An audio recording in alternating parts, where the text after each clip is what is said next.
Okay, today we're going to talk about writing equations from patterns. So first we're going to look at writing equations from the pattern on a table. So we've got a table here.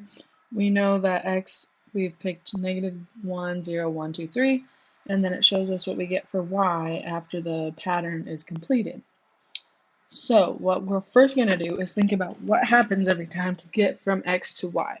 So like if I've got negative 1 and then something happens and I get to negative 5, well, just off the top of my head, it looks like negative 1 times 5 is negative 5. If I'm going from 0, I do something and I want to get 0 back, well, if I try the same thing, 0 times 5 is still 0.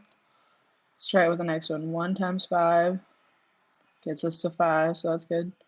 2 times 5 is 10. 3 times 5 is 15. So we figured out our rule. Every time we're taking what x is and multiplying it by 5 to get y. So in words, I'm going to say x multiplied by 5 is y, or y is x multiplied by 5, however you want to write it. Then I'm going to write the equation for this. So I know that y equals 5 times x, or you could just write y equals 5x. Okay, so you want to be able to describe it in words and write an equation for it. So let's look at a word problem. Zarina has a $100 gift card, and she's been spending money in small amounts. She checks the balance of the card at the end of every week and records the balance. At the end of week 1, she had $78. At the end of week 2, she had $56. At the end of week 3, she had $34. Describe the pattern.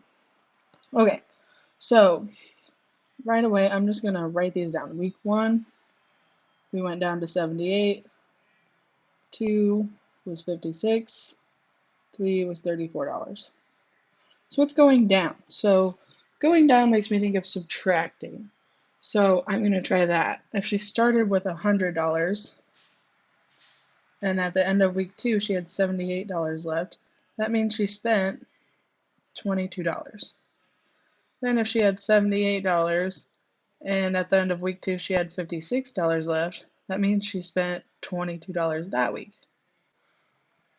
And then if she had $56 and at the end of week 3 she had 34, that means she spent 22 that week as well. So where I described it in words, I'm going to say Zarina spends $22 each week. Okay, but now I need to write an equation for that, and that's probably a little bit more difficult for this problem. So I'm gonna think about this.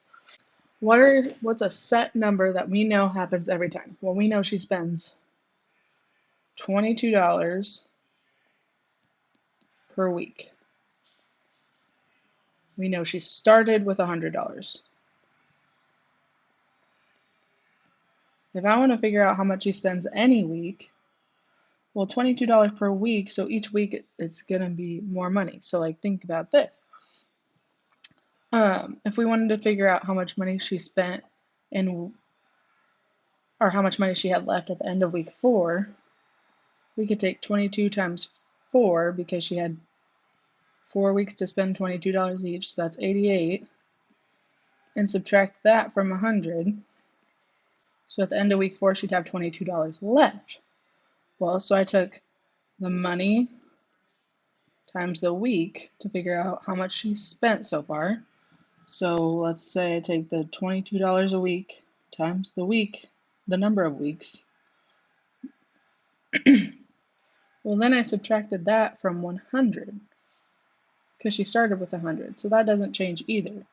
So if I take 100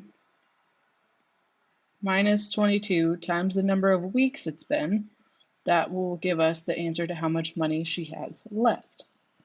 So that is how we write equations from tables and word problems to find patterns. If you have any questions, make sure you let me know.